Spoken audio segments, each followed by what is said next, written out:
Pressure. Hi. Hey. I'm Alexis. I'm Lina. And I'm Alexis too. I'm Ina. And I'm Alexis. And we are The Poise Purse. Of course.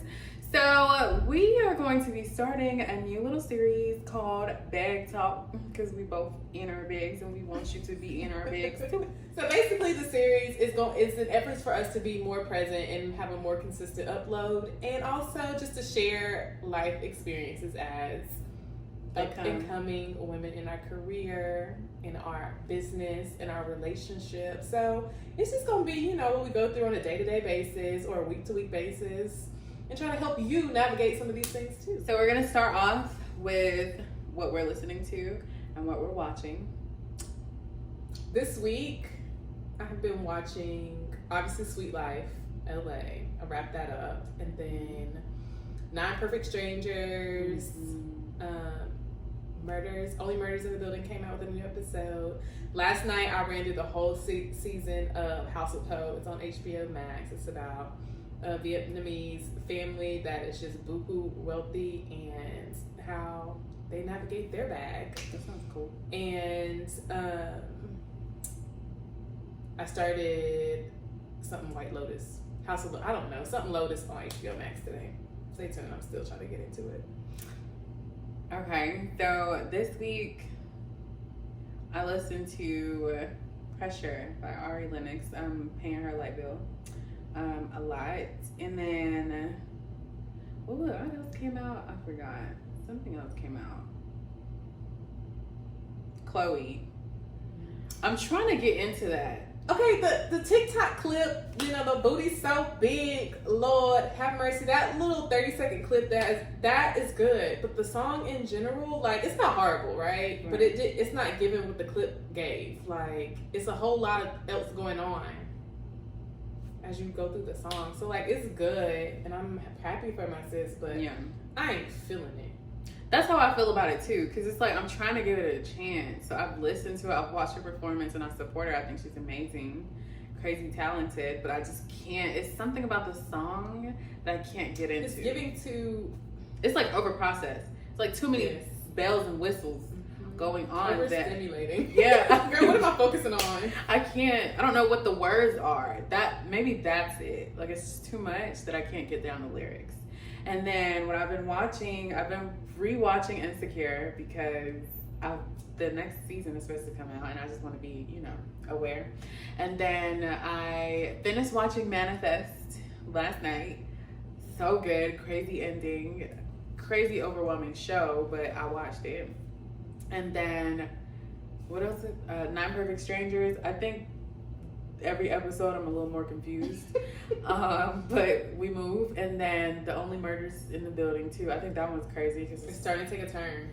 Yeah, I feel like old girl is sneaky. She's sneaky. Girl, tell me what's going on. And you sitting here acting like you don't know nothing this whole time, and you knew. And see, I'm gonna leave it right there because I don't want to spill anything. But yeah, that's all I've been up to. Let's talk about Sweet Life real quick though. Let's give the people Sweet Life. Okay, Sweet Life. The character I do not like at all is Jordan. I cannot stand Jordan. Is it Jordan Bentley? Is it Bentley? Maybe. I think so. Jordan Bentley. I do not like Jordan Bentley. I don't like Cheryl. I don't like Gerald. I don't like PJ. That's half the cast. I'm rooting for my girl Bree the hardest, because y'all just need to watch it. It's on HBO Max. HBO is a terrible app, but it has a great show. Like they need to figure it out quickly, because like you got Netflix, Hulu, Disney Plus gunning for you, and you got an app that lags. Like yes. But I feel like they know. Like they know. Yeah. Y'all gonna come watch this. Yeah. Right. So whatever, HBO. I just feel like the reason why I don't like Jordan is because I feel like he a hoe.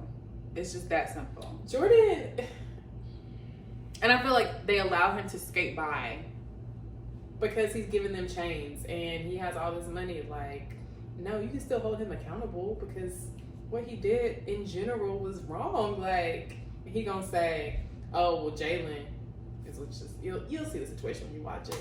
Jalen should have never took it there. No, he didn't take it nowhere. He was having a conversation, and you went off. Like, stood up. You know when somebody stand up and you sit down, it's time to fight because I don't know what you finna do. Yeah. I don't like Cheryl because I feel like I love love and I love people that are in love. I think it's beautiful, right? But I feel like Cheryl is one of those people that is so far up her man's world that she just can't see. I was thinking about that the other day too, but it stems from Gerald. Gerald started the situation off and did not tell the truth. Okay. So she didn't see the footage. So all she's standing on is what he said. And like, so when I was in the shower thinking about it, he is the root of the situation between Jordan and Jalen, the situation between Jordan and Cheryl, between him, Tylen and him, and then Tylen and Cheryl, because he started this whole situation off lying. Like, but then at the reunion, she had seen the clip. Right. So at that point, she should have. And that's my main issue. It's because it's like, well, sis, you saw the footage, one, and then it's like, all these people, right? Jordan had at that point backed off because he realized he was wrong. Yeah, Jordan just is quiet, and nobody's still turning down his road and saying, "Well, you messed it up." Right. But as your friend Tylen had came up to you and was like, very respectfully, it right? wasn't on hype stuff. It wasn't on nothing. Exactly. And then her man had also came to you and was like, bro, he was better than anybody would be. And so that's what I'm saying. Like, sis, the information was there. There was context outside of whatever happened at the reunion. So you had plenty of time to be like, babe, what really happened? Because it's like she heard what she heard and made up her mind, right? Rightfully so, you're going to defend whoever you are with. But when more information was presented to her, she refused to see things differently. And that's why I don't like her. PJ, he's a crybaby. And we can just leave that there. Y'all watch Sweet Life on HBO. It's and then so run it good. back and let's talk about it. Yes, absolutely. So today's talk is going to be how to not fumble your bag, and that can be in your career, in your education, in your personal business, in your relationships, just how to be the person you need to be in whatever role that you're playing currently. Yes. So when navigating things, there are a couple things that you need to do to ensure that you don't fumble the bag, and you take the bag being whatever the bag is for you. Right. Number one, be honest. Just tell the truth. It's really say what you gotta say. Know what you can do, what you can't do, what you're capable of, what you can provide, what you can't provide, what you're willing to provide, whatever your bag is. Know that and say that. Mm-hmm. And be very vocal. Yeah. That kind of leads us into the second one.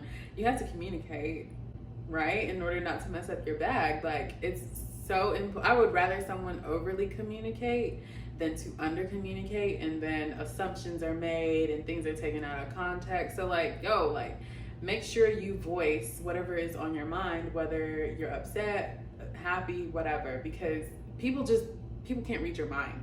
People don't know what you have going on.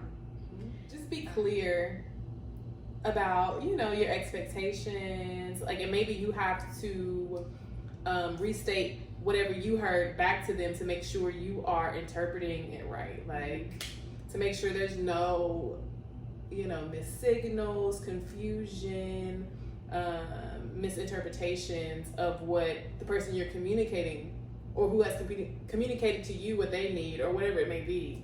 You restate what they said back to you to make sure, like, I'm getting it correctly. Because sometimes, like, they say something and you perceive it as something else, and that's not because it's your perception, it's not their perception. So, it's a little tip.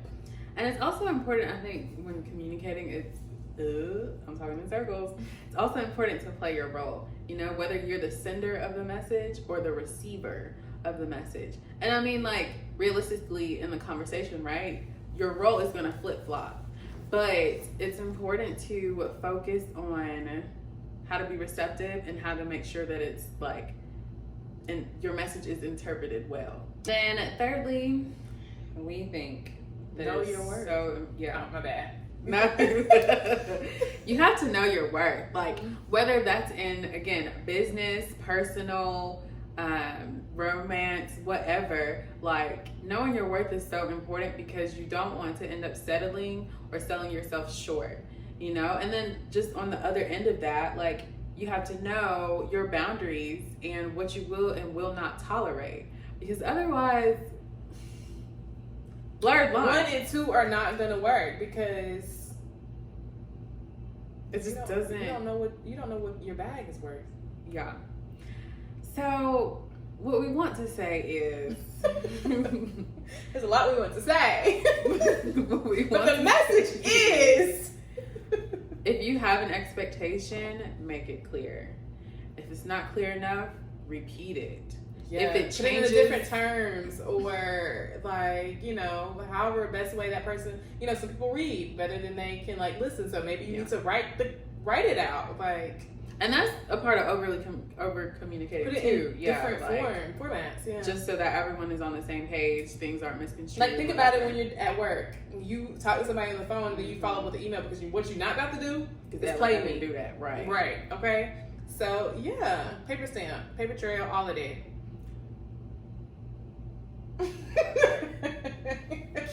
A paper trail is so important for everything, y'all.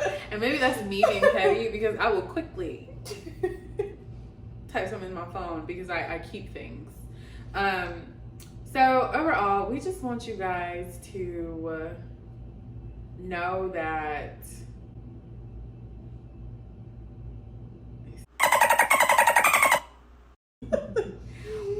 we want you guys to know that it's so important to practice patience with yourself and with other people. One, because only you yourself know what you are going through. We have no idea what anyone else is going through. So when dealing with anything, practice patience and practice grace with yourself and with others, because otherwise, y'all, you're gonna be running around mad. And part of practicing grace with yourself is knowing when to back up. Like, all right. And not saying it's easy, and not saying it doesn't hurt, but you gotta know, all right, bet. Mm-hmm. And forgiving yourself when you make a mistake, because